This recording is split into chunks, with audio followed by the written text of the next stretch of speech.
Sally, I was not using you. Oh, you better be careful, Mojo. Don't you know it's a sin to tell a lie? Especially when you're doing it to cover up another lie? I am not lying, damn it. We had an arrangement. Oh, yeah, no, we had a good arrangement. You agreed to give your relationship with me a chance, and in return, I agreed not to tell anyone that Ridge Forrester was actually your son, right? That's true. Uh-huh. The only problem with it was that you never had any intention of living up to your part of that arrangement. That is not true. Oh, well, that's good news. Because that must mean, then, that you really are working on our relationship, and you are not spending all of your time pursuing Mrs. Forrester. Sally, look. I never agreed to stay away from Stephanie. No, of course you didn't. How could you? Because you never had any intention of doing that. Your only intention was to do anything, promise anything, to keep me quiet. I never had a chance with you. You kept saying that I did. You kept feeding me lies. I kept buying all of them. Stephanie was the woman you wanted. But it's over now, Massimo, so why don't you just admit it? Just admit the truth.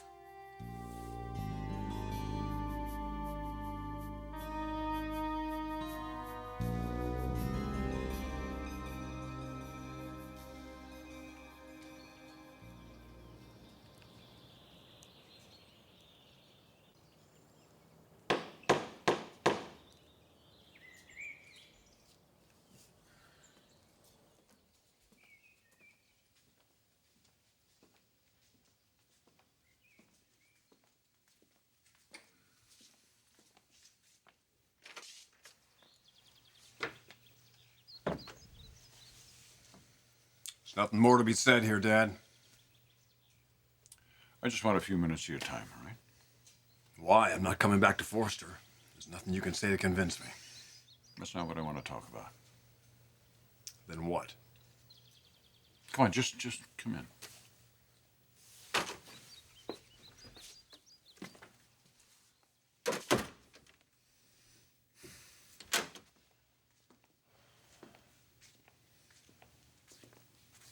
Can I get you anything? You want a drink?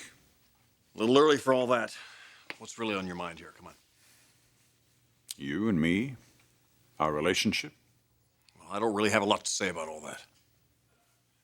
Well, I do, Ridge.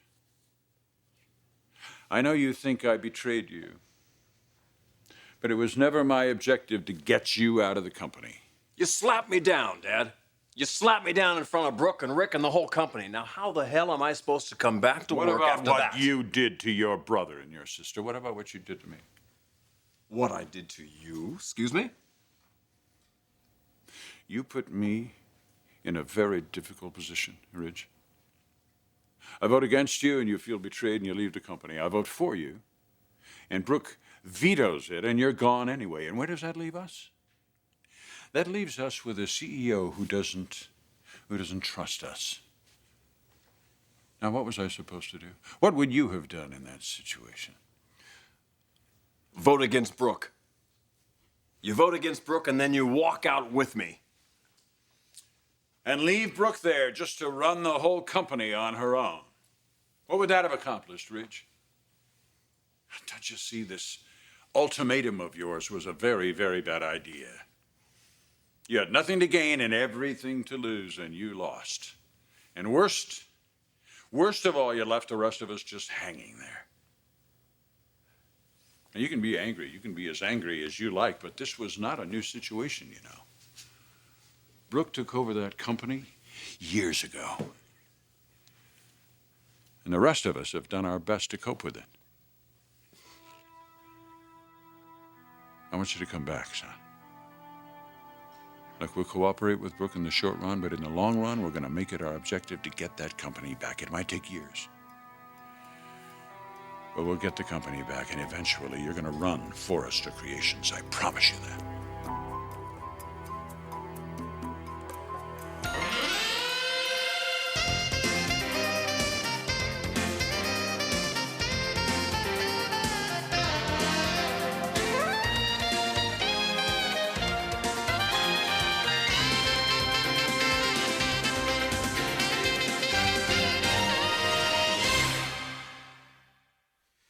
Sally, listen to me, please. If there's anyone who should understand what I've been trying to do, it's you. You know what we are willing to do for our children. My God, I've got a son I never even realized I had. Of course I'm going to do anything I can to protect him. Look, I told you that I would give it a chance. And I did. No. No, you only did what you thought you had to do to keep me quiet. You served time with me. You served a sentence with me. It never meant anything to you. You never wooed me. You never wanted me. You never meant the relationship to happen. You never did a thing to help it happen. And that is what's so insulting and humiliating.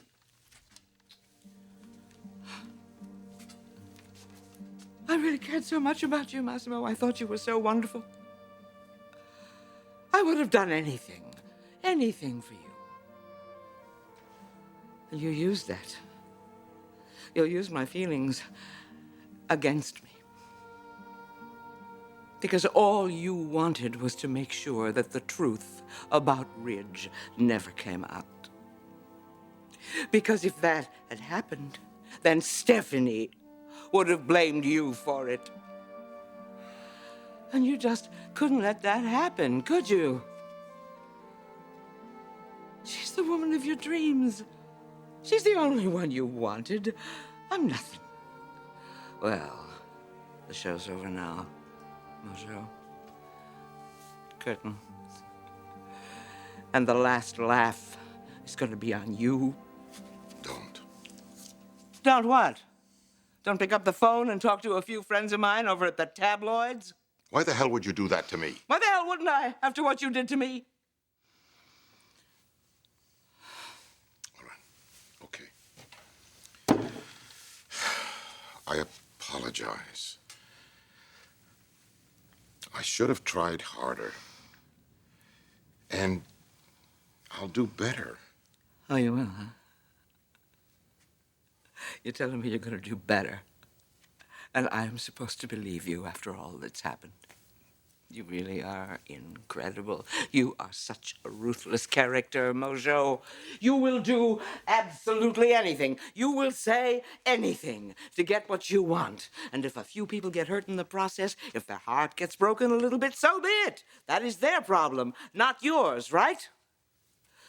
Well, this is one broken heart that is your problem. And it's a very big problem for you and for Stephanie. You wanted that badly? Fine. Let's see if she wants you after I'm finished. So, where are you going? What are you going to do? Well, I thought I would change my wardrobe and get into something a little more businesslike, you know. And then maybe pay a visit to an old friend and colleague of mine. I got some bad news to deliver to him.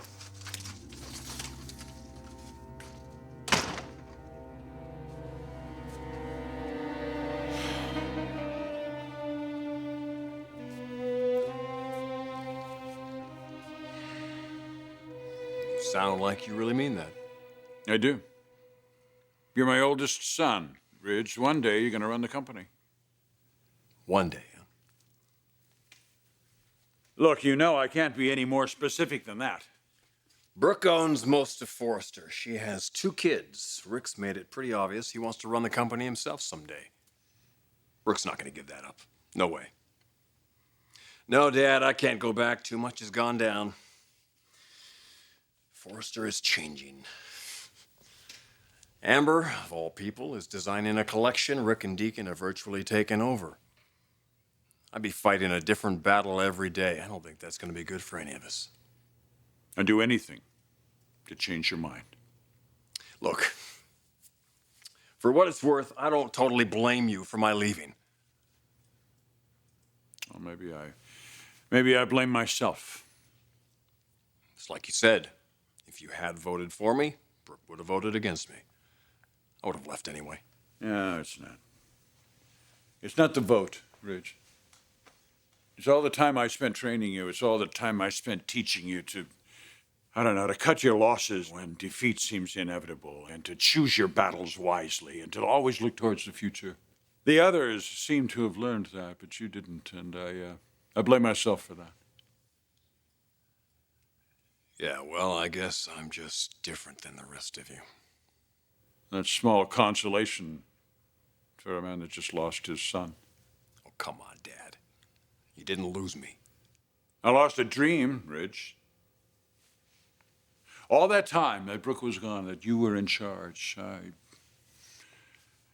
those were very proud days for me. I mean, that was my dream, to see you running that company. Well, you did get to see that, didn't you? At least for a couple weeks. And someday you'll get to see your youngest son run the place. Whoop-de-doo. Bitter pill for you to swallow, isn't it? Well, it's a constant heartache for me to know that two of my sons are at each other's throats every day. I love you. And I regret very deeply what has happened here. And Ridge, I'm very, very sorry for the pain I've caused you.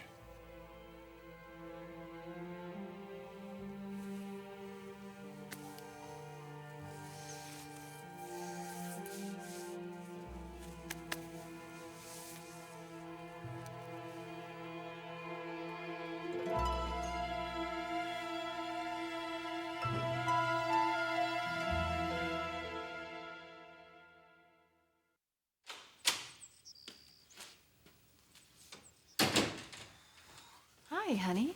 Hey. Hey, Mother. Hi, darling. How are you? One hell of a day, I'll tell you that. We called the office. Yeah, it's pretty emotional over there, but nothing like my talk with Dad. So you did get to talk to him? Yeah, he called me and asked me if I'd meet him at the house. Oh, I hope you didn't get into an No, argument. it went all right. The talk was fine. Oh, that's good to hear. He's hurting. I feel for him. I'm still not going back to work at Forrester. I'm gonna go up and take a shower. All right, honey. Well, that's a relief, isn't it? He seemed okay. Maybe things will turn around. Who could that be? Massimo. Taylor, I need to see Stephanie. Sure, she's right there. Thank you. What's wrong? You look terrible.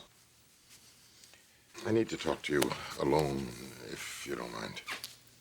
Yeah, I'll be upstairs with Ridge. What happened?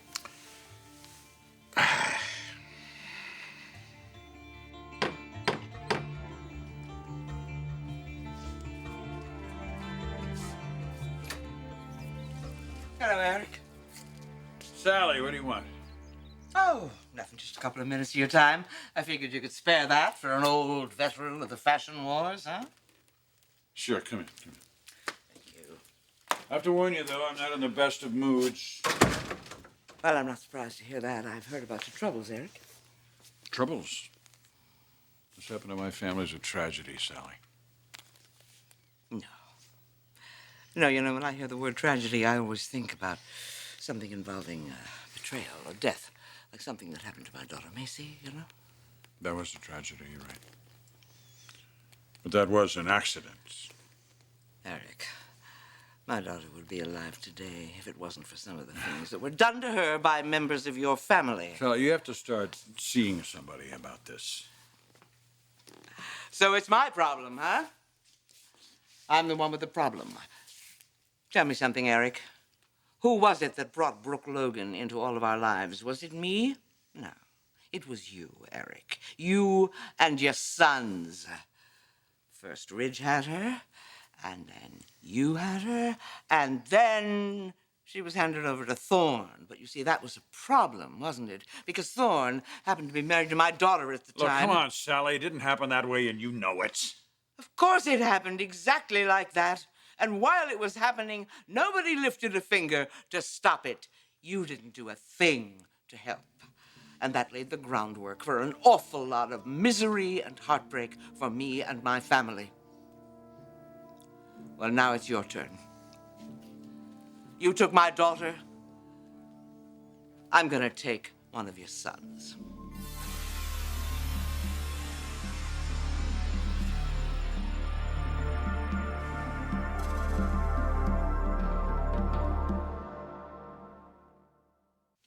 Stephanie, there is something that I need to tell you. All right, what is it? You remember the night of Ridge's birthday when you and I had that confrontation? We were arguing in the hallway, but unbeknownst to us, there was someone else listening. Who? Sally Spectra. She knows the truth about Ridge? Yes. And she said that she was going to go public with it. In order to stop her, we made an agreement. To keep her silence, I said that I would give our relationship a chance. So that's why you've been spending time with her, I see. Unfortunately, not enough time, because this morning, she tried to seduce me. I couldn't do it. So we argued. By the time it was over, she had found out that you and Ridge had broken from Eric. She is convinced that I am the cause of all of this. It got really very, very ugly, and then she just rushed out. Where did she go? She didn't say, but you know, I'm a little worried. What are you worried about? Where do you think she went? I think that she went to see Eric.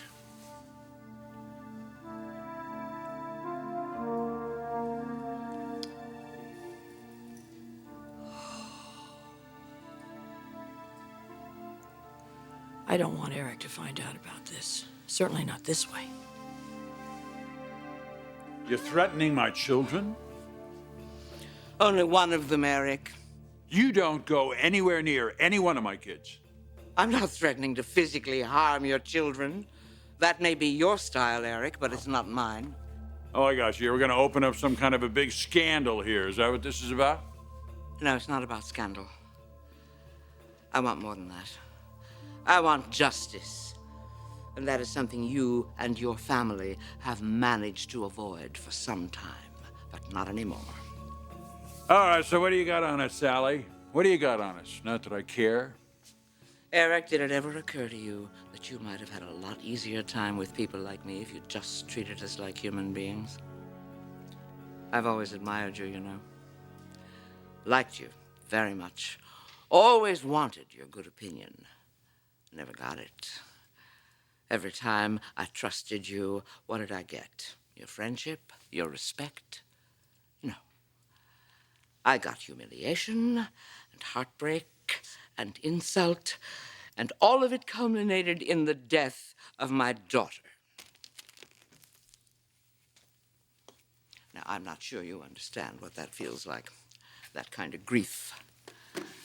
That kind of grief that wakes you up in the middle of the night and haunts you night after night, and you have nowhere to go and no one to turn to.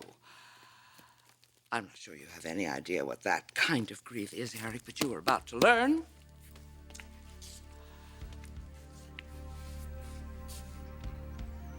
Today is the day that you are going to start learning what that kind of grief feels like.